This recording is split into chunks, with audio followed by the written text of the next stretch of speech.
Se observaron efectivos policiales y al fiscal Víctor González. Estamos trabajando en este tema. Sí, en estos momentos estoy disponiendo que sea trasladado hasta el Departamento de Medicina Legal para poder establecer las causas de muerte. El vehículo de Medicina Legal trasladó poco antes del mediodía el cuerpo de Carlos Luis Morales hasta el Laboratorio de Criminalística y Ciencias Forenses de Guayaquil, donde se realizó la autopsia. Tras más de 5 horas, el informe forense oficial señala que fue muerte natural. Practicado el examen exterior y autopsia médico-legal, se concluyó que la causa de muerte fue un infarto agudo de miocardio, insuficiencia respiratoria, edema agudo pulmonar, tromboembolia pulmonar. Como causa sobreagregada, una cardiopatía hipertrófica y una trombosis venosa y profunda. Todas estas características concuerdan con una muerte de tipo natural. Se tomó las muestras correspondientes para estudios toxicológicos e histopatológicos que dependen de la autoridad competente. Que no tiene que ver nada que ver el grillete, que no se lo han sacado por las enfermedades preexistentes que él tiene. Una vez que den los diagnósticos de las muestras, ahí van a tener ya un informe concreto, pero no tiene que ver nada con el grillete, ni que no fue atendido en la clínica, ni que porque no le sacaron el grillete. Telediario buscó la versión de los galenos de la clínica en la que fue atendido Morales. Sin embargo, un miembro de seguridad indicó en reiteradas ocasiones que no había quien nos atienda. Fiscalía informó que se inició una investigación por el fallecimiento del prefecto del Guayas. Criminalística y Policía Judicial recogieron indicios y versiones de familiares y médicos en el lugar. Carlos Luis Morales enfrentaba cargos por tráfico de influencias y se le dictaron medidas cautelares en el marco de la investigación por irregularidades en la adquisición de insumos médicos por parte de la prefectura. Contraloría emitió 2 informes con responsabilidad penal por una diferencia no justificada de más de $345,000 en la compra de mascarillas KN95, pruebas de COVID-19 y kits de alimentos. Además, se desarrollaba un proceso al interior del Consejo Provincial para analizar una posible destitución por despilfarro de fondos. El presidente Lenín Moreno se pronunció en redes sociales. Hay momentos en que debemos privilegiar lo humano. Hoy lo hago para mantener en la memoria a la gloria del fútbol, al hijo, al padre. Mi solidaridad para los seres queridos de Carlos Luis Morales. La muerte no es sino un regreso a casa. La prefectura del Guayas declaró 3 días de luto. El cuerpo fue trasladado al Camposanto Parque de la Paz en Daule para su sepultura. Luis Alfredo Zúñiga, Ecuador TV. Tanto a nivel nacional como internacional, ex compañeros deportivos de Carlos Luis Morales manifestaron su solidaridad con la familia ante su fallecimiento y recordaron el legado futbolístico que deja. El Barcelona Sporting Club, equipo en el que debutó y que tuvo en su corazón, emitió una claqueta en la que recordó los principales logros de Carlos Luis Morales. Otro de los equipos en los que demostró su calidad en el arco fue Emelec, club que en sus redes sociales hizo pública una nota de pesar. El Club Atlético Independiente de Argentina también lamentó el fallecimiento de Carlos Luis Morales, ex arquero de la institución en las temporadas 94 y 95. Enviaron condolencias a sus familiares y seres queridos. Finalizaron su misiva recordándolo así: hasta siempre, Pestañita. Isidro Romero, dirigente deportivo, uno de los más queridos y recordados por el Barcelona, quien impulsó la carrera de Morales, escribió: fue mi gran jugador estrella. A los 17 años tuvo el valor de salir al campo en Quevedo, luego de que eché al portero peruano Quiroga. Ahí se inicia su carrera como el mejor arquero del Ecuador y lo recordamos de esa forma. Mi más sentido pésame a su familia. Hasta siempre. José Francisco Ceballos, compañero de Morales en su trayectoria futbolística, también reaccionó. Posteó una fotografía juntos con el siguiente mensaje: el fallecimiento de Carlos Luis me produce una inmensa tristeza. Pese a que no estuvimos cercanos en los últimos años, siempre lo respeté por todo lo que significó en mi vida profesional deportiva. Mis sentidas condolencias a sus familiares. Paz en su tumba, vuela alto Carlos Luis. Carlos Alfaro Moreno, actual presidente del Barcelona, también mandó un emotivo mensaje en el que recordó a Morales como uno de los mejores arqueros de la historia. La Federación Ecuatoriana de Fútbol se unió a los mensajes de solidaridad a Morales y expresó sus condolencias a la máxima gloria del fútbol ecuatoriano. Los mensajes de pésame se hicieron llegar por varios actores de la política ecuatoriana. Por ejemplo, el presidente de la Asamblea Nacional, César Litardo. La alcaldesa de Guayaquil, Cintia Viteri, señaló: dejando de lado las diferencias políticas, es doloroso el fallecimiento de Carlos Luis Morales. Mi solidaridad a sus seres amados, que descanse en paz. Desde Quito, el alcalde Jorge Yunda manifestó: más allá de lo complejo que siempre fue, y es la función pública en este país, y creo que en todo el mundo, nada vale la pena como la tranquilidad. Mi sentido pésame a los familiares y amigos del prefecto del Guayas, Carlos Luis Morales. Paz en su tumba. Olga Velasco, Ecuador TV. Carlos Luis Morales fue reconocido en el ámbito político, periodístico y deportivo, donde se destacó como uno de los mejores arqueros del Ecuador. Revisemos su perfil y su trayectoria profesional. Carlos Luis Morales Benítez inició su carrera como arquero del Barcelona Sporting Club en 1978, siendo su capitán por más de 10 años. Fue reconocido como uno de los mejores en el fútbol ecuatoriano. Una pasión que lo llevó a las canchas y que formó desde los 13 años, llegando a graduarse en horarios nocturnos para entrenar en las mañanas como arquero del ídolo del astillero. A sus 20 años fue nombrado capitán del equipo amarillo y se consagró campeón del fútbol ecuatoriano en 1985, 1987, 1989 y 1991. En 1990 llegó a la Copa Libertadores de América, reconocido por la selección ecuatoriana de fútbol y convocado como arquero titular en más de 100 partidos.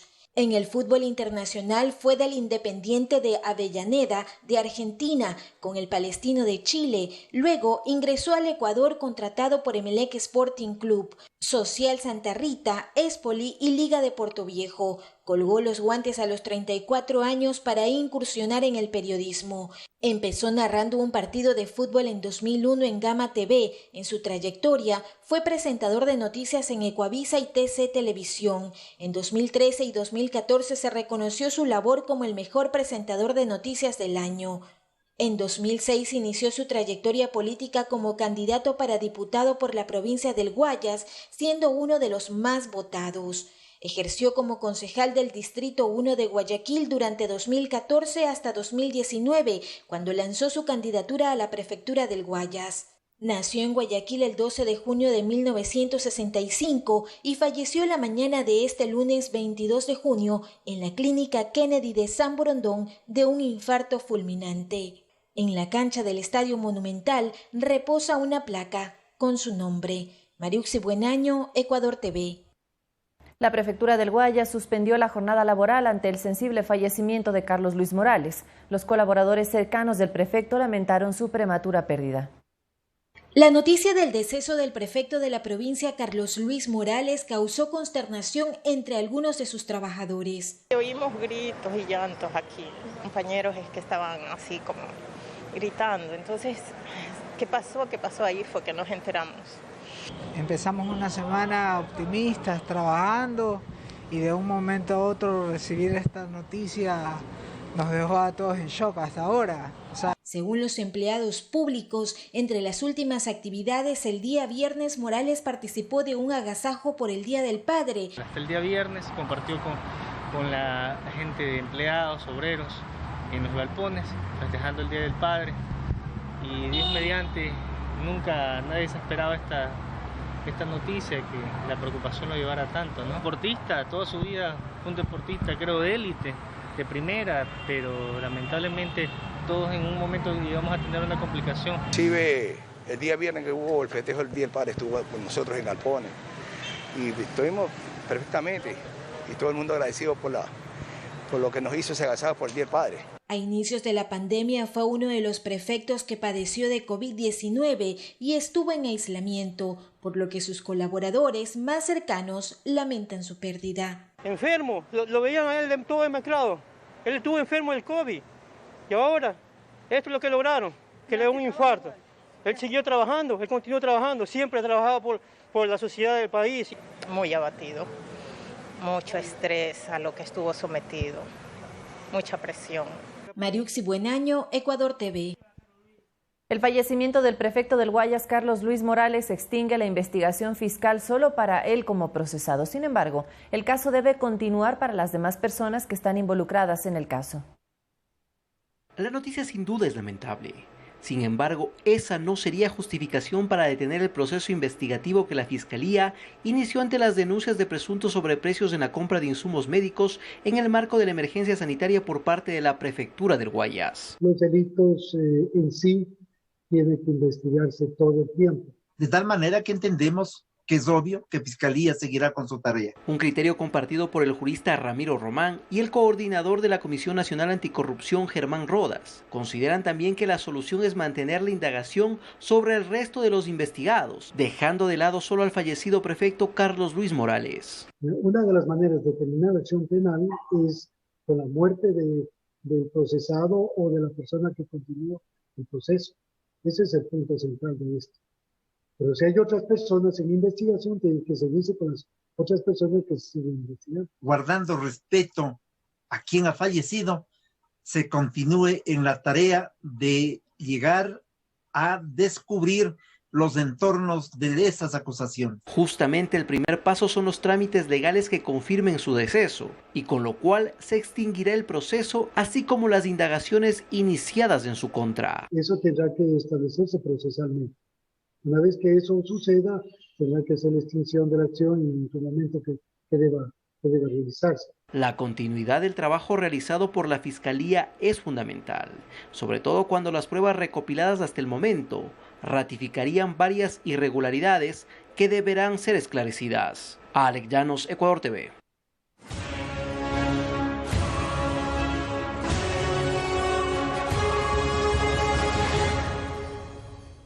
Los hechos de corrupción investigados en el municipio capitalino generan reacciones de los miembros del Consejo Metropolitano.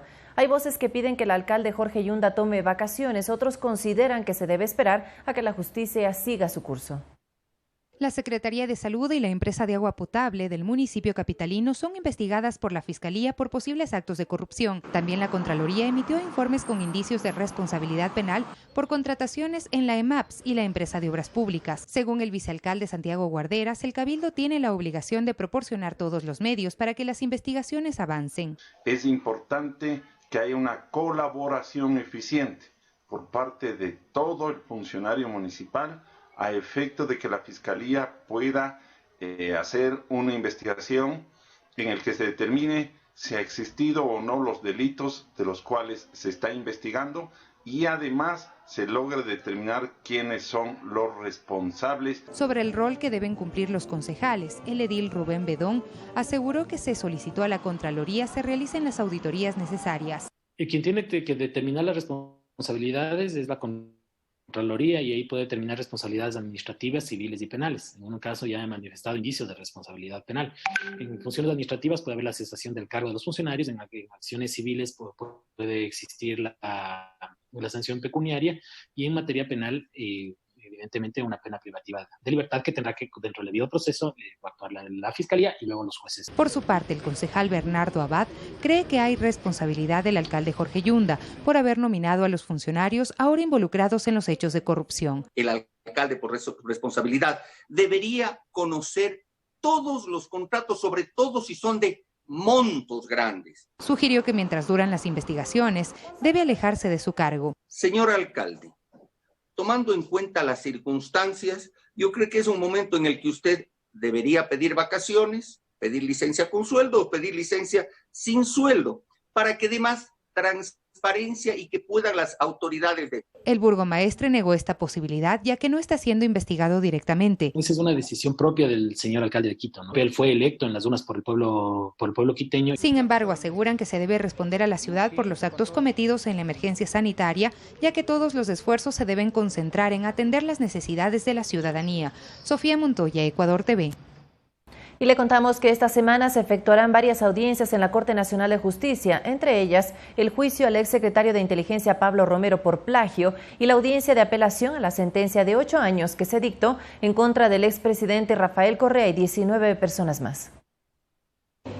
En medio de estrictas medidas de seguridad, como es el control de temperatura y el uso de mascarilla, se efectúan las audiencias en la Corte Nacional de Justicia en el norte de Quito. El acceso es restringido para los medios de comunicación y público asistente. Solo participan los sujetos procesales, como parte del protocolo de bioseguridad que implementa la institución ante la emergencia sanitaria por el COVID-19. Este lunes se reinstaló la audiencia de juicio en contra de Pablo Romero Quesada, secretario de Inteligencia en el gobierno de Rafael Correa. Él es procesado por el delito de plagio a Fernando Valda. Según la Fiscalía, él es uno de los 4 autores del secuestro que se efectuó en Bogotá, Colombia, en el año 2012.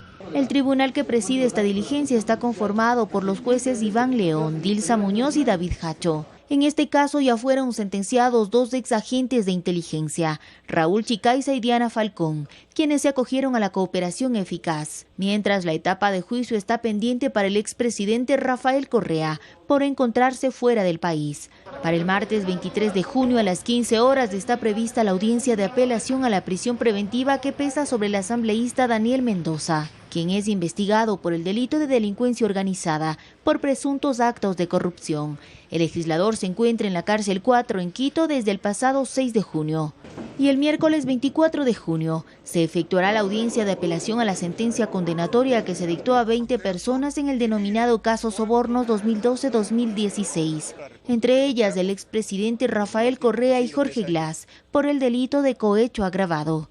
Olga Velasco, Ecuador TV. La Contraloría General del Estado emitió oficios de predeterminación de responsabilidades con multa y destitución a los vocales de mayoría del Consejo Nacional Electoral, donde se incluye a su presidenta, Diana Atamaín. La disputa entre la Contraloría y el Consejo Nacional Electoral está lejos de solucionarse. Es más, el organismo de control este 22 de junio plantea responsabilidades en contra de 3 de los 5 vocales del Consejo Nacional Electoral. Los oficios emitidos son con posible resultado de multa y destitución. Según el documento de la institución, se ha constatado incumplimiento de las recomendaciones sobre la situación legal de los movimientos políticos Justicia Social, Libertades Pueblo, Podemos y Fuerza Compromiso Social, todo en torno a su inscripción y entrega de personería jurídica. Los vocales predeterminados de responsabilidad por la Contraloría son la presidenta Diana Atamaín, así como José Cabrera y Estela Acero. Además, se emitieron oficios en contra de otros funcionarios, como la directora nacional de asesoría jurídica Dayana Torres. Para ella también se plantea multa y destitución, mientras que para otras direcciones solo se propone la multa. Todos y cada uno de los servidores tienen un plazo de 30 días para presentar los respectivos descargos. Alex Llanos, Ecuador TV. Las 127 reformas al Código Orgánico Integral Penal están vigentes, tras vencer el plazo de 180 días que la Asamblea Nacional dio para su aplicación. En esta semana les presentaremos varias de estas modificaciones. Una de ellas es la creación de la figura del juicio abreviado para los delitos contra la violencia a la mujer. Diana se separó de su esposo hace 1 año y 3 meses. Cuenta que era víctima de violencia psicológica y patrimonial. Dentro de las peleas que teníamos, él, en vez de pegarme a mí, él se pegaba a él. Se rompía la ropa. Poco a poco, psicológicamente, él me fue de esa manera manipulando. Los límites se rebasaron cuando su hija, que ahora tiene 3 años, empezó a reproducir los patrones de violencia de su padre. En la guardería donde le dejábamos, me dijo la profesora que mi hija se está pegando. Él empezó a seguirme chantajeando con su familia y yo dije no. Entonces terminó ya no en golpes hacia él, sino ya me golpeó a mí. Hace 7 meses le interpuso una demanda, tiene una boleta de auxilio y está a la espera de que su caso se resuelva. Una de las reformas que se efectuaron al Código Orgánico Integral Penal, COIP, es la creación de la figura del juicio abreviado para los delitos de violencia de género. Se trata de un procedimiento exprés en el que el sospechoso acepta que cometió una infracción y recibe una sentencia reducida, esto en un plazo máximo de 45 días a partir de la denuncia. Así lo explica la abogada Carolina Aguas. El procedimiento abreviado establece que debe existir este reconocimiento, esta aceptación de culpabilidad por parte del agresor. La jurista añade que para su aplicación la víctima debe estar de acuerdo con las medidas de reparación. Implica que la víctima puede llegar a una especie de conciliación con su victimario, es decir, que sí puede optar porque cumpla la pena en libertad, porque se someta a un tratamiento psicológico, etcétera, etcétera. En las reformas, además, se contempla la máxima pena de 22 años para cuidadores o tutores que violen a una persona que está a su cargo. Olga Velasco, Ecuador TV. 20 horas con 23 minutos y tal como lo dijimos, finalizó el plazo de 180 días que la Asamblea Nacional dispuso para la aplicación de estas reformas al COIP y los cambios están vigentes desde el 21 de junio. En total son 127 y hoy en Telediario hablaremos sobre los de mayor trascendencia con Gonzalo Silva, experto en Derecho Penal. Magíster, muy buenas noches. Muchas buenas noches, muchas gracias por la invitación. Nuevas fórmulas de juicio, incremento de penas y la incorporación de nuevos delitos son en esencia los cambios del COIP reformado. ¿Por qué era necesario, para que la gente que se encuentra en casa dimensione de lo que estamos hablando, hacer una revisión de este cuerpo legal? Mire, licenciada, las leyes deben ser útiles socialmente, estrictamente necesarias y humanamente justas. Esta es la base. Y lo que interesa a los penalistas es la noción del estado peligroso del delincuente y su agresión frente a la sociedad. Este es el otro sostén. Sí me preocupa que estas reformas al Código Orgánico Integral Penal en plena vigencia hayan desconocido los señores legisladores y también el Ejecutivo que envió esto, determinadas normas que son clásicas para el derecho penal, a saber, la extensiva o la analógica que prohíbese en el derecho penal. Y así encontramos, por ejemplo, en la prelibertad, cuando habla de otros, cuando habla en la identificación de los sospechosos, habla de otros, o sea, habla de otros casos. Esto es prohibido porque se tiene que estar tipificado y enumerado o enunciado explícitamente. Por otro lado, me preocupa además lo que ustedes estaban hace un momento hablando sobre la violencia de género, del proceso abreviado. Nada más inconstitucional que un proceso abreviado, por cuanto se prohíbe constitucionalmente y orgánicamente la autoincriminación. Es prohibido. Entonces, se ha combatido desde el año 2000 sobre esta clase de procesos. Ya se eliminó el de conversión. Hoy se sostiene el abreviado. ¿Qué implica, además? Que se está atentando en contra de la integridad de niños, niñas, adolescentes y mujeres en general en toda clase de delitos cuando habla de otros.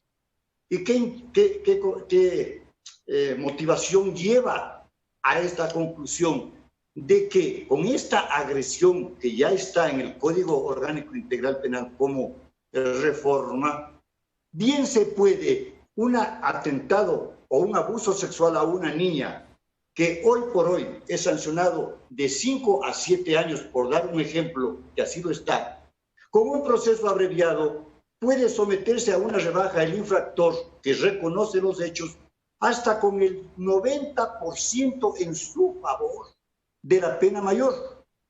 Haga el cálculo, si son 7 años, el 90% ¿cuánto representa? Esto se está alterando el sentimiento lógico de preocupación que tienen todas las mujeres, desde las niñas hasta las mayores. ¿Por qué? Porque al hablar de otros y en un delito, en un proceso abreviado, pues implica no solamente los delitos sexuales, las agresiones materiales, psíquicas, sexuales, violaciones, etcétera, que pueden ser consideradas. Un juez puede exponer esto. A mí me faculta esta ley nueva de proceso abreviado en todos los delitos de género en contra de las mujeres. Doctor. No dicen niñas, niños y adolescentes, mujeres en total. ¿Cómo es que se contraría al Consejo Nacional, al Consejo de la Judicatura, que hace pocos meses dictó una resolución el Pleno y que obra en el registro oficial, que daba las garantías suficientes, consustanciales, en favor de las agresiones pre- y procesales que se violenten en contra de las mujeres? Doctor, pero es hoy decir, con esta derogatoria se está favoreciendo al delincuente en su accionar. Esto doctor, es muy grave. Es decir, más que todavía. Son 127 cambios, pero todavía faltan algunas cosas por precisar dentro de este cuerpo legal. Ahora, para avanzar, porque de una u otra forma ya está vigente, 180 días fue un plazo suficiente para elaborar todos los reglamentos que se requerían para que el paquete total de esta reforma se aplique desde ya. No se conoce, por ejemplo, qué reglamento existe respecto al uso del cannabis. ¿Qué reglamento existe respecto al contrabando de combustibles? ¿Qué clase de combustibles nomás? No se establece. Más bien, con las reformas se están disminuyendo las sanciones en el caso del contrabando de combustibles. En el caso del cannabis, pues prácticamente se deja a merced, sin reglamento, por el momento que no se conoce, se deja a merced que cualquier médico pueda usar indebidamente su autoridad de médico y su facultad de emitir una constancia para que pueda adquirirse determinados productos. Esto es muy peligroso. Hablemos de otra reforma también bastante importante y son las nuevas penas por el tráfico de drogas, doctor. Si me escucha, doctor, por favor. Las penas por el tráfico de drogas se endurecen. ¿A su criterio esto era necesario? O de la masacre de los perros empleados. Me parece que tenemos un problema con la conexión. Si me confirman, por favor, para... Ahí creo que estamos. Le preguntaba, doctor, centro de drogas, ¿a su criterio también esto era necesario? En forma alguna se está agravando la situación de las drogas, porque esto ya está contemplado desde el año 2015, lo de todo lo que se refiere a la mínima, a la mediana y a la gran escala. Así es que está considerado estas disposiciones, no a merced, no había razón, digamos, de incluirlas como reformas en el nuevo catálogo, en el catálogo orgánico integral penal. Y para finalizar, algo que estaba usted mencionando mientras se nos interrumpió la comunicación, son el endurecimiento de las sanciones por el maltrato a la fauna urbana. Un pedido reiterado de los grupos animalistas. ¿Su opinión al respecto, doctor?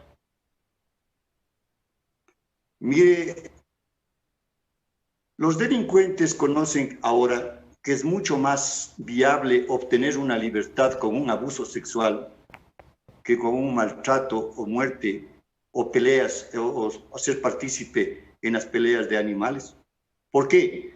Porque de los animales ahora es a 3 años, subieron de lo contravencional que no llegaba hasta 30, inclusive días con la muerte. 3 años. Con el abuso sexual a una niña o a una mujer que llega de 5 a 7 años puede imponerle hasta el 90% en su favor al delincuente comisor de los hechos. ¿Qué implica? El 10% de 7 años son 7 meses, mientras una pelea de perros, 3 años. No hay coherencia, dice usted. O sea, se desconoce el sentido de la proporcionalidad entre los delitos y las infracciones. Lo ha acontecido ahora, ya en plena vigencia, que no es que ahora se habla, señorita licenciada. Yo he hablado y muchos profesionales en estas áreas nos hemos permitido exponer públicamente el cuestionamiento a que no existe una verdadera motivación razonada ni fundamentada sobre la crisis del derecho penal. Y los señores legisladores con estas reformas lo que han hecho es agravar la situación de muchas personas que son las víctimas del delito. Los delincuentes tienen ahora un arsenal de protección más que las entregadas también en el Código Orgánico Integral Penal. Por eso es... Esto es lo cuestionable. Y esto no solamente atasca a la Administración de Justicia, sino pone en entredicho la actitud y actuación de fiscales y de jueces. Por eso es importante conocer estas reformas, doctor. Le agradezco muchísimo por habernos dado su punto de vista. Estaremos atentos para seguir analizando si es posible una por una estas reformas. Fue el doctor Gonzalo Silva, experto en Derecho Penal. Gracias por acompañarnos esta noche en Telediario. Gracias, señorita. Y vamos a revisar más información de su interés. Le contamos a esta hora que la Ley de Apoyo Humanitario para combatir la crisis sanitaria por el COVID-19 fue aprobada con 2 votaciones. La normativa completa aspectos de carácter social, incentivos económicos y criterios en el ámbito de lo laboral que recibieron el apoyo mayoritario en la Asamblea. El Pleno de la Asamblea Nacional resolvió la objeción parcial del Ejecutivo con 2 votaciones. De las 32 observaciones enviadas por el presidente Lenín Moreno, 69 legisladores votaron por el allanamiento en 22 de ellas. Entre otras, se refieren a la reducción del 25% de las pensiones educativas, a la prelación de créditos y a los créditos productivos para la reactivación económica y protección del empleo en el sector privado, a los acuerdos para la preservación de fuentes de trabajo y a la sanción al incumplimiento del mismo, al contrato especial emergente y a la reducción emergente de la jornada de trabajo. Pero sin lugar a dudas, yo creo que esta ley lo que siempre buscó es precautelar el empleo de los trabajadores del país. No se puede de ninguna manera que el trabajador gane menos del sueldo básico unificado. Aquí también están las disposiciones relacionadas con las pensiones vitalicias, a la apertura de nuevos emprendimientos, la reducción de gastos personales por concepto de turismo, a los procesos de terminación unilateral de contratos y a la prohibición de iniciar procesos coactivos cuando existan pagos pendientes. Además de que se suspenden los cobros de multas e intereses a quienes no han podido realizar el proceso de matriculación. Entre otros beneficios que ahora vamos a estar vigilantes de que se cumplan en la práctica para ayudar a las familias en estos momentos difíciles. Y en cuanto a las ratificaciones, 116 de los parlamentarios votaron a favor del no incremento de costos en servicios básicos por un año, a las facilidades de pago a la seguridad social, a la prohibición de terminación de pólizas de salud, a la fijación de precios al consumo popular, a las condiciones para fortalecer el teletrabajo y a la disposición única referente a los despidos por caso fortuito y fuerza mayor. Garantizando el respeto al derecho de los trabajadores y evitar que se abuse de la figura de fuerza mayor. Que se cumpla con esta situación de que si no se comprueba que la empresa realmente no tiene ya posibilidades de seguir operando, de seguir desarrollándose, entonces sí procedería a un despido intempestivo. De otra manera, no. Le corresponde al Ministerio de Relaciones Laborales un trabajo exhaustivo para hacer que se cumpla esta normativa. La Ley Orgánica de Apoyo Humanitario para combatir la crisis sanitaria derivada del COVID-19 se publicó en el registro oficial. Eduardo Córdoba, Ecuador TV.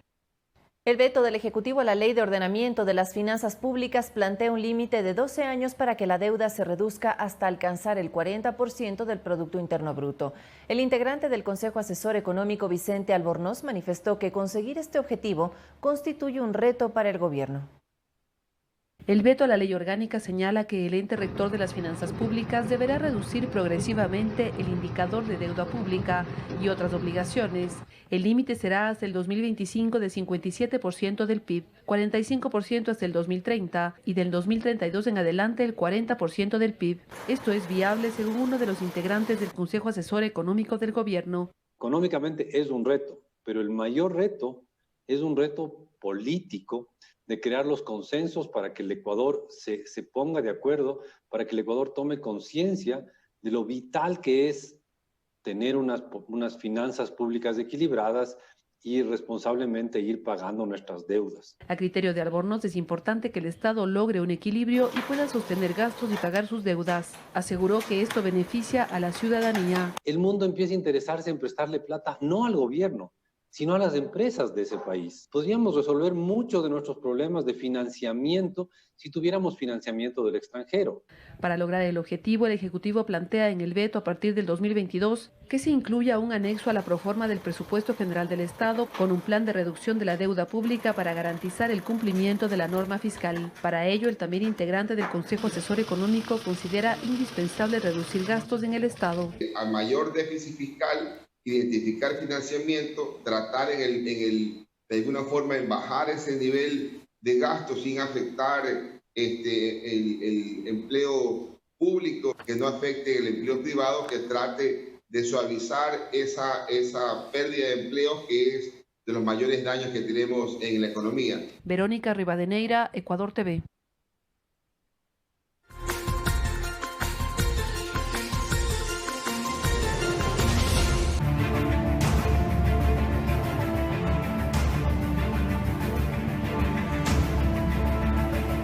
Mucha atención a lo siguiente. El Servicio Integrado de Seguridad ECU 911 registra cifras altas y preocupantes de irrespeto a las disposiciones de las autoridades en el marco de la emergencia sanitaria que vive el país.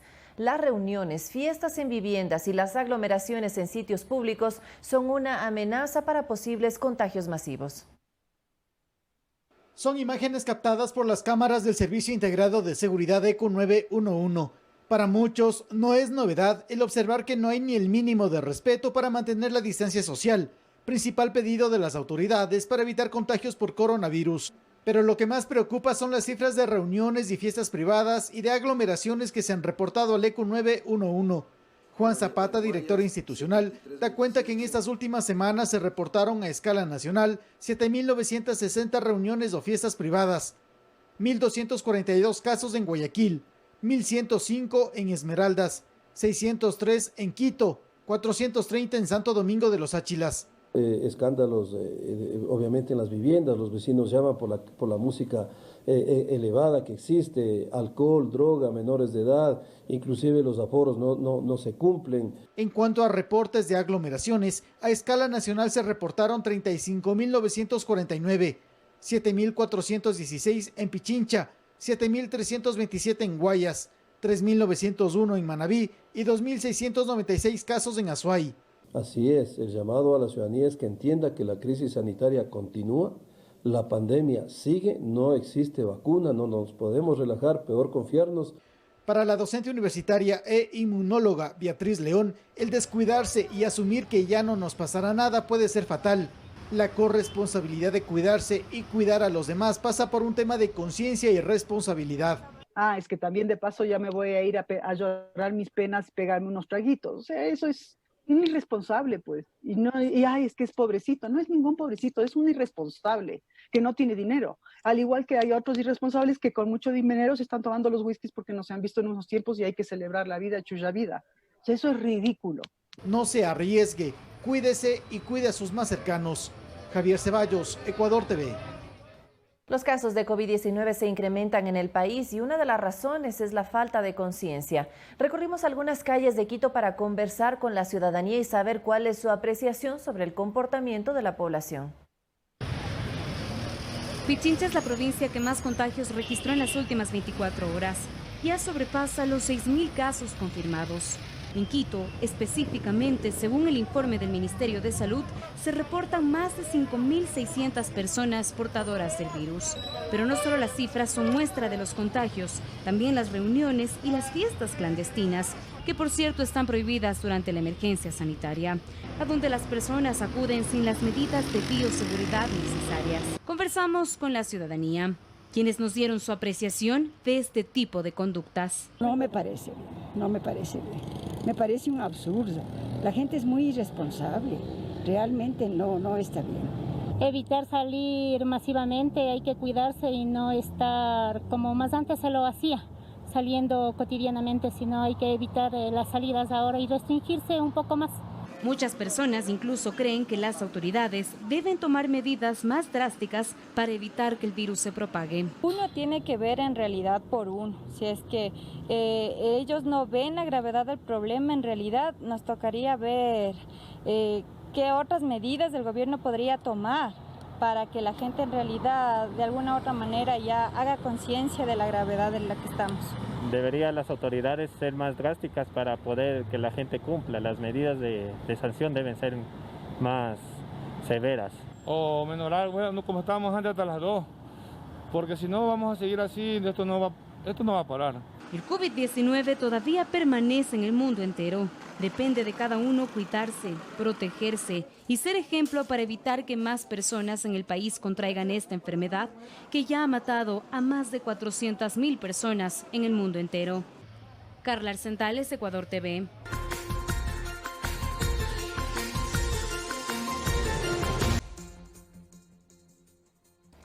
Continuamos. Ciudadanos se quejan de los excesos en los cobros de las planillas de luz y agua. En Quito, hasta de 5 veces del valor que cancelaban en febrero. Largas filas se registraron este lunes en las oficinas de estas dos empresas municipales. Este fue el grito de los ciudadanos que se congregaron la mañana de este lunes en las oficinas de la empresa eléctrica Quito, que aún permanecen cerradas. Los ciudadanos reclaman cobros excesivos en los costos de las planillas. Hay quienes en enero pagaban hasta $10 y ahora tienen que cancelar más de $200. Vengo a querer pagar y me dicen 650. ¿Por qué los 650? De que pagábamos máximo $9, me vienen a cobrar $31. Algunos ciudadanos han encontrado costos que superan los $16.53 por promedio de ajuste periodos estimados y que no serían los reales de uso. Pagaba 35 y ahora me sale 80, 100. Incluso hay quienes antes pagaban $100 y ahora la planilla les salió por $2.000. Mire, ahora toca pagar $2.221. Las oficinas de la dependencia municipal permanecieron cerradas, que a los usuarios les entregaron un comunicado en donde les solicitaban realizar sus consultas y reclamos por WhatsApp, al portal electrónico o al call center 136. Solo nos dieron disposiciones a nosotros que la agencia está cerrada. En la cuenta de Twitter, la empresa eléctrica informó que si el costo es elevado, se debe poner un reclamo ante la empresa que emitió la factura y así pagar el valor de la medición real. Los reclamos fueron similares también en la empresa metropolitana de agua potable. Hay quienes antes pagaban $3 y ahora deben cancelar $300. Esta entidad sí abrió este lunes las puertas de sus balcones de servicio y largas filas entre ellos de adultos mayores y personas con discapacidad se registraron. Usualmente pagaba $10 con 53. Ahora me sale 245 con 51 centavos. $40 de agua y ahora le ha salido la factura de $135. En las oficinas les explicaron que deben traer el número real del medidor y que allí se solucionaría el problema. Me dijeron que tenía que cancelar.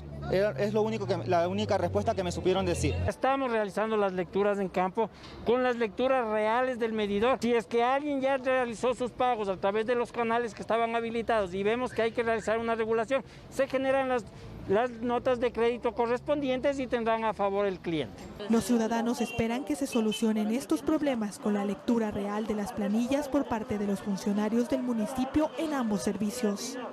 María Elena Vaca, Ecuador TV. Precisamente sobre este tema, hace pocos minutos en cadena nacional, el presidente de la República, Lenín Moreno, rechazó las facturaciones excesivas que han llegado a varias familias ecuatorianas y dio a conocer las acciones determinadas por el Ejecutivo para corregir estos inconvenientes. Escuchemos. Por eso, se corregirá de inmediato la facturación errada y los pagos pendientes se diferirán además a 12 meses. Acabo de disponer al ministro de Recursos Naturales, René Ortiz, que separe de forma inmediata de sus funciones al director ejecutivo de Arconel y empiece un cuidadoso proceso para reemplazar a todos los gerentes de las empresas eléctricas a nivel nacional. Aprovecho para ratificar y recordarle al país lo que resolví desde el inicio de la emergencia del coronavirus. Bajo ningún concepto se cortará el servicio de energía eléctrica a nadie, ni se permitirá cobrar facturas eléctricas erradas.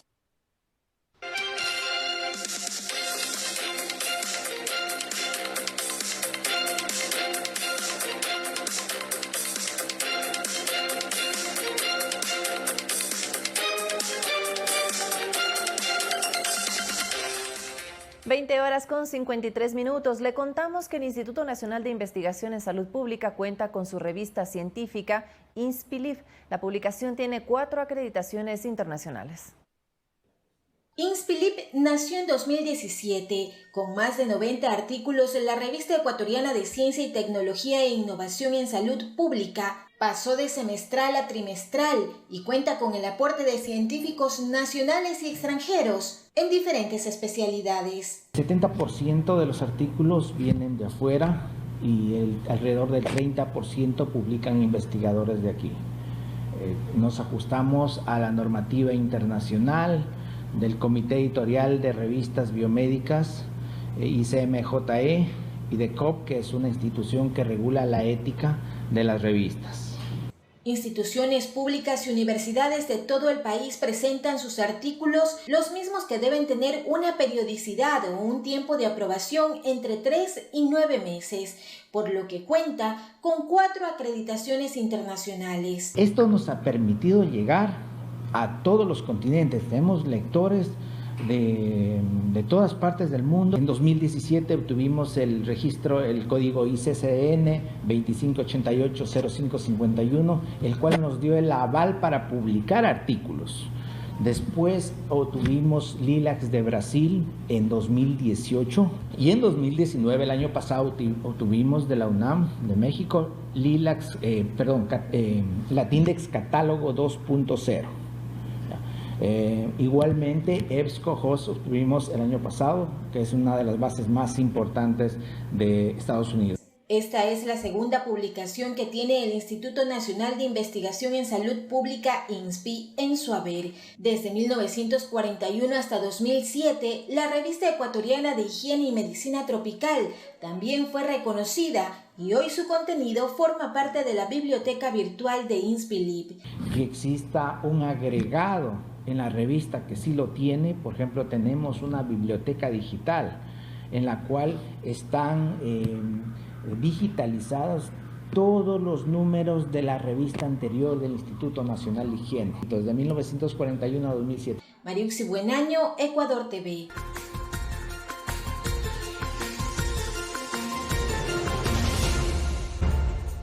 Información internacional. La Organización Mundial de la Salud informó que la pandemia se acelera en el mundo. Sus efectos económicos, sociales y políticos se sentirán durante décadas.